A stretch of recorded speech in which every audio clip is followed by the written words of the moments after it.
श्रीमद् भागवत महापुराण एकादश स्कंध 17वां अध्याय। इस अध्याय के अंतर्गत आज आप सुनेंगे वर्णाश्रम धर्म निरूपण।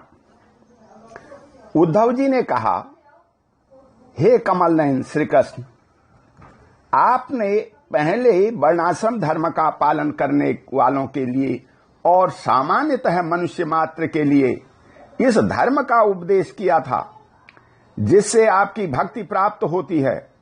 अब आप कृपा करके यह बतलाइए कि मनुष्य किस प्रकार से अपने धर्म का अनुष्ठान करे जिससे आपके चरणों में उसे भक्ति प्राप्त हो जाए। हे प्रभु महाबाहु, हे माधव, पहले आपने हंस रूप से अवतार ग्रहण करके ब्रह्मा जी को अपने परम धर्म का उपदेश किया था। हे रिपुदमन, बहुत समय बीत जाने के कारण वह इस समय मृत्युलोक में प्रायः नहीं सा रह गया है, क्योंकि आपको उसका उपदेश किए हुए बहुत दिन हो गए हैं। हे अच्युत, पृथ्वी में तथा ब्रह्मा की इस सभा में भी जहां संपूर्ण वेद मूर्तिमान होकर के विराजमान रहते हैं, आपके अतिरिक्त ऐसा कोई भी नहीं है जो आपके इस धर्म का प्रवर्तन अथवा संरक्षण कर सके। इस धर्म के प्रवर्तक, रक्षक और उपदेशक आप ही हैं। आपने पहले जैसे मधु दैत्य को मार करके वेदों की रक्षा की थी, वैसे ही अपने धर्म की भी रक्षा कीजिए। स्वयं प्रकाश परमात्मन, जब आप पृथ्वी तल से अपनी लीला संवरण कर लेंगे तब तो इस धर्म का लोप ही हो जाएगा, तो फिर उसे कौन बताएगा। आप समस्त धर्मों के मर्मज्ञ हैं, इसलिए हे प्रभु, आप उस धर्म का वर्णन कीजिए जो आपकी भक्ति प्राप्त कराने वाला है, और यह भी बतलाइए कि किसके लिए उसका कैसा विधान है। श्री सुखदेव जी कहते हैं, हे परीक्षित, जब इस प्रकार भक्त शिरोमणि उद्धव जी ने प्रश्न किया तब भगवान श्री कृष्ण ने अत्यंत प्रसन्न होकर के प्राणियों के कल्याण के लिए उन्हें सनातन धर्मों का उपदेश दिया।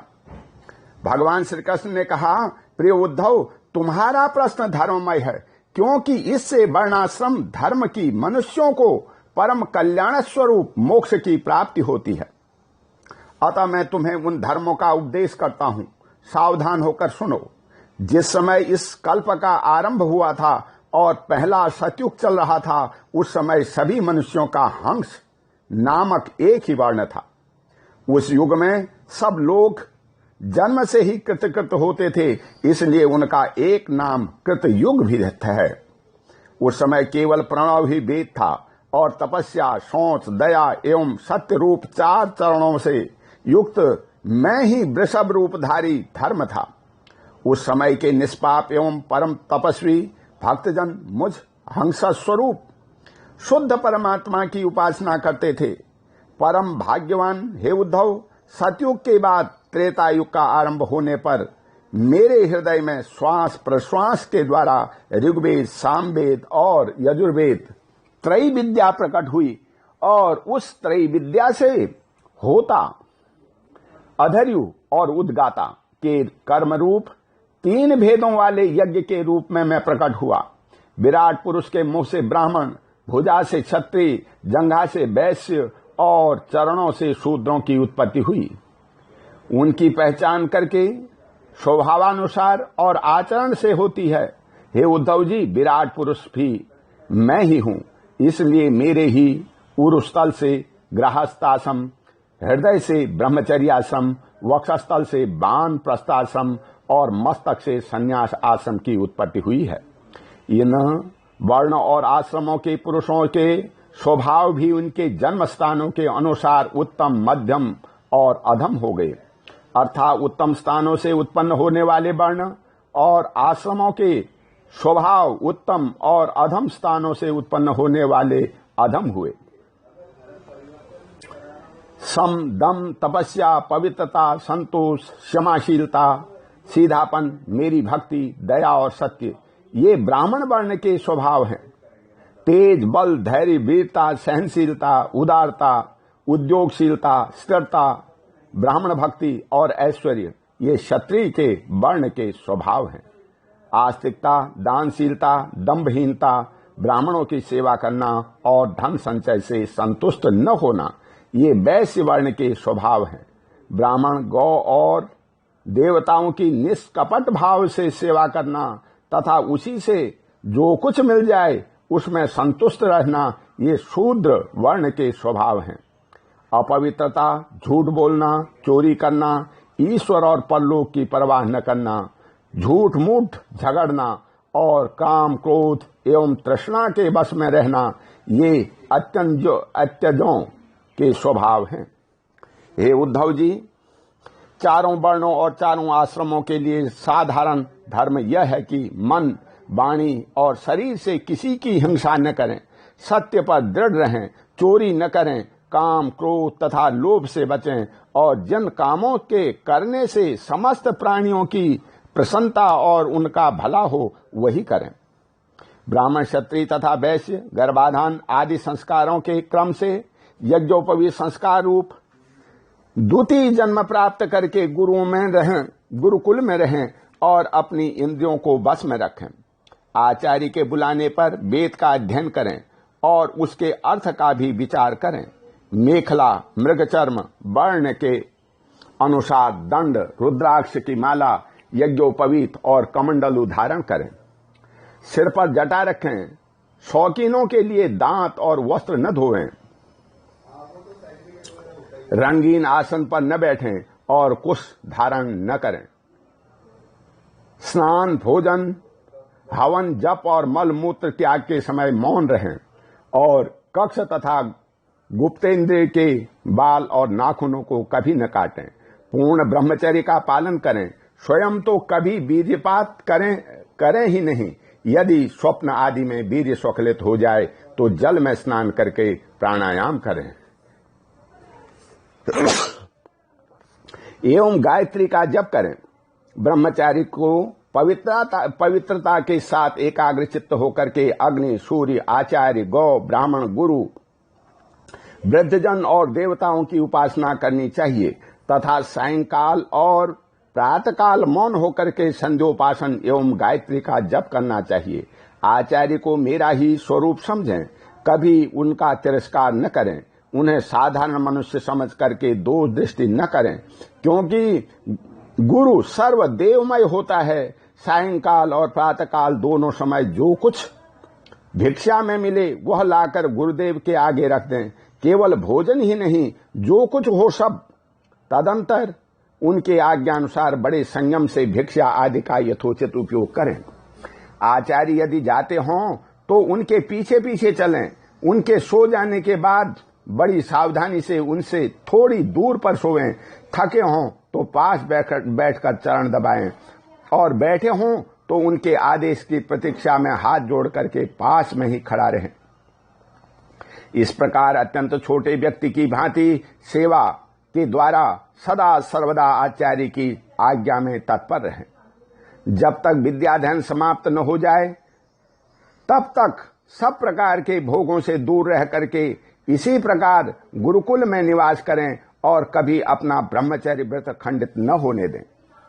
यदि ब्रह्मचारी का विचार हो तो मैं मूर्तिमान वेदों के निवास स्थान ब्रह्मलोक में जाऊं, तो उसे आजीवन नैष्ठिक ब्रह्मचर्य व्रत ग्रहण कर लेना चाहिए और वेदों के स्वाध्याय के लिए अपना सारा जीवन आचार्य की सेवा में ही समर्पित कर देना चाहिए।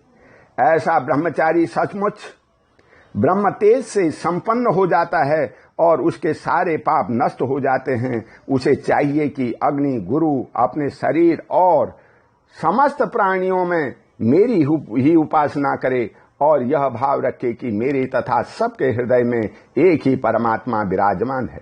ब्रह्मचारी, वानप्रस्थ और सन्यासियों को चाहिए कि वे स्त्रियों को देखना, स्पर्श करना, उनसे बातचीत या हंसी मस्खरी आदि करना दूर से ही त्याग दें।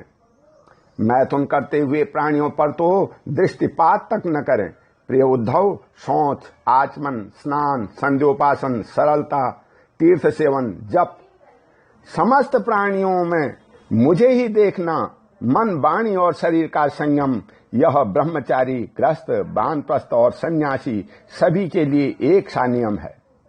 अस्पर्शियों को न छूना, अभक्ष्य वस्तुओं को न खाना और जिनसे बोलना नहीं चाहिए उनसे न बोलना, ये नियम भी सबके लिए है। नैष्ठिक ब्रह्मचारी ब्राह्मण इन नियमों का पालन करने से अग्नि के समान तेजस्वी हो जाता है। तीव्र तपस्या के कारण उसके कर्म संस्कार भस्म हो जाते हैं, अंतःकरण शुद्ध हो जाता है और वह मेरा भक्त होकर मुझे प्राप्त कर लेता है। प्यारे उद्धव, यदि नैष्ठिक ब्रह्मचर्य ग्रहण करने की इच्छा न हो, गृहस्थाश्रम में प्रवेश करना चाहता हो, तो विधि पूर्वक वेदाध्ययन समाप्त करके आचार्य को दक्षिणा देकर और उनकी अनुमति लेकर के समावर्तन संस्कार करावे। स्नातक बनकर के ब्रह्मचर्य आश्रम छोड़ दे। ब्रह्मचारी को चाहिए कि ब्रह्मचर्य आश्रम के बाद गृहस्थ अथवा वानप्रस्थ आश्रम में प्रवेश करे। यदि ब्राह्मण हो तो संन्यास भी ले सकता है, अथवा उसे चाहिए कि क्रमशः एक आश्रम से दूसरे आश्रम में प्रवेश करे।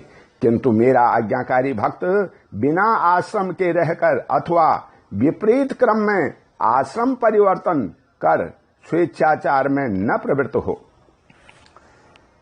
हे प्रिय उद्धव, यदि ब्रह्मचर्य आश्रम के बाद गृहस्थाश्रम स्वीकार करना हो तो ब्रह्मचारी को चाहिए कि अपने अनुरूप एवं शास्त्रोक्त लक्षणों से संपन्न कुलीन कन्या से विवाह करे। वह अवस्था में अपने से छोटी और अपने ही वर्ण की होनी चाहिए। यदि कामवश अन्य वर्ण की कन्या से और विवाह करना हो तो क्रमशः अपने ही निम्न वर्ण की कन्या से विवाह कर सकता है। यज्ञ याग आदि अध्ययन और दान करने का अधिकार ब्राह्मण, क्षत्रिय एवं वैश्य को समान रूप से है, परंतु दान देने, पढ़ाने और यज्ञ कराने का अधिकार केवल ब्राह्मणों को ही है। ब्राह्मणों को चाहिए कि इन तीन वृत्तियों में प्रतिग्रह अर्थात दान लेने की वृत्ति को तपस्या, तेज और यश का नाश करने वाली समझ करके पढ़ाने और यज्ञ कराने के द्वारा ही अपना जीवन निर्वाह करे। और यदि इन दोनों वृत्तियों में भी दोष दृष्टि हो, परावलंबन, दीनता आदि दोष दिखते हों, तो अन्न कटने के बाद खेतों में पड़े हुए दाने बीन करके ही अपने जीवन का निर्वाह कर ले। हे उद्धव, ब्राह्मण का शरीर अत्यंत दुर्लभ है। यह इसलिए नहीं है कि इसके द्वारा तुच्छ विषय भोग ही भोगे जाएं, यह तो जीवन पर्यंत कष्ट भोगने, तपस्या करने और अंत में अनंत आनंद स्वरूप मोक्ष की प्राप्ति करने के लिए है। जो ब्राह्मण घर में रह करके अपने महान धर्म का निष्काम भाव से पालन करता है और खेतों में तथा बाजारों में गिरे पड़े दाने चुनकर संतोष पूर्वक अपने जीवन का निर्वाह करता है, साथ ही अपना शरीर, प्राण, अंतःकरण और आत्मा मुझे समर्पित कर देता है और कभी भी अत्यंत आसक्ति नहीं करता, वह बिना संन्यास लिए भी परम शांति स्वरूप परम पद प्राप्त कर लेता है।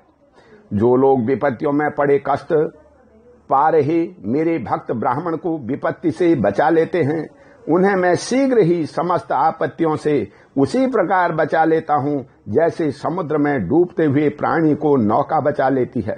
राजा पिता के समान सारी प्रजा का कष्ट से उद्धार करे, उन्हें बचावे, जैसे गजरा दूसरे गजों की रक्षा करता है और धीर होकर के स्वयं अपने आप से अपना उद्धार करे। जो राजा इस प्रकार प्रजा की रक्षा करता है, वह सारे पापों से मुक्त होकर के अंत समय में सूर्य के समान तेजस्वी विमान पर चढ़कर स्वर्गलोक में जाता है और इंद्र के साथ सुख भोगता है। यदि ब्राह्मण अध्यापन अथवा यज्ञ यागादि से अपनी जीविका न चला सके तो वैश्य वृत्ति का आश्रय ले ले और जब तक विपत्ति दूर न हो जाए तब तक करे। यदि बहुत बड़ी आपत्ति का सामना करना हो तो तलवार उठा करके क्षत्रियों की वृत्ति से भी अपना काम चला ले, परंतु किसी भी अवस्था में नीचों की सेवा, जिसे श्वान वृत्ति कहते हैं, न करे। इसी प्रकार यदि क्षत्रिय भी प्रजापालन आदि के द्वारा अपने जीवन का निर्वाह न कर सके तो वैश्य वृत्ति व्यापार आदि कर ले। बहुत बड़ी आपत्ति हो तो शिकार के द्वारा अथवा विद्यार्थियों को पढ़ा करके अपनी आपत्ति के दिन काट ले। परंतु नीचों की सेवा स्वानवृत्ति का आश्रय कभी न ले। वैश्य भी आपत्ति के समय शूद्रों की वृत्ति सेवा से अपना जीवन निर्वाह कर ले और शूद्र चटाई बुनने आदि कारुवृत्ति का आश्रय ले ले। परंतु हे उद्धव, ये सारी बातें आपत्तिकाल के लिए ही हैं। आपत्ति का समय बीत जाने पर निम्न वर्णों की वृत्ति से जीविकापार्जन करने का लोभ न करे। गृहस्थ पुरुष को चाहिए कि वेदाध्ययन रूप ब्रह्म यज्ञ, तर्पण रूप पितृयज्ञ, हवन रूप देवयज्ञ, काक बलि आदि भूत यज्ञ और अन्नदान रूप अतिथि यज्ञ आदि के द्वारा मेरे स्वरूप भूत ऋषि, देवता, पितर, मनुष्य एवं अन्य समस्त प्राणियों की यथाशक्ति प्रतिदिन पूजा करता रहे। गृहस्थ पुरुष अनायास प्राप्त अथवा शास्त्रोक्त रीति से उपार्जित अपने शुद्ध धन से अपने भृत्य आश्रित प्रजाजन को किसी प्रकार का कष्ट न पहुंचाते हुए न्याय और विधि के साथ ही यज्ञ करे। हे प्रिय उद्धव, गृहस्थ पुरुष कुटुंब में आसक्त न हो। बड़ा कुटुंब होने पर भी भजन में प्रमाण न करे। बुद्धिमान पुरुष को यह बात भी समझ लेनी चाहिए कि जैसे इस लोक की सभी वस्तुएं नाशवान हैं, वैसे ही स्वर्ग आदि परलोक के भोग भी नाशवान ही हैं। यह जो स्त्री, पुत्र, भाई, बंधु और गुरुजनों का मिलना जुलना है, वह वैसा ही है जैसे किसी प्याऊ पर कुछ बटोही इकट्ठे हो गए हों। सबको अलग अलग रास्ते जाना है। जैसे स्वप्न नींद टूटने पर ही रहता है, वैसे ही इन मिलने जुलने वालों का संबंध ही बस शरीर के रहने तक ही रहता है। फिर तो कौन किसको पूछता है। गृहस्थ को चाहिए कि इस प्रकार विचार करके घर गृहस्थी में फंसे नहीं, इसमें इस प्रकार अनासक्त भाव से न रहे मानो कोई अतिथि निवास कर रहा हो।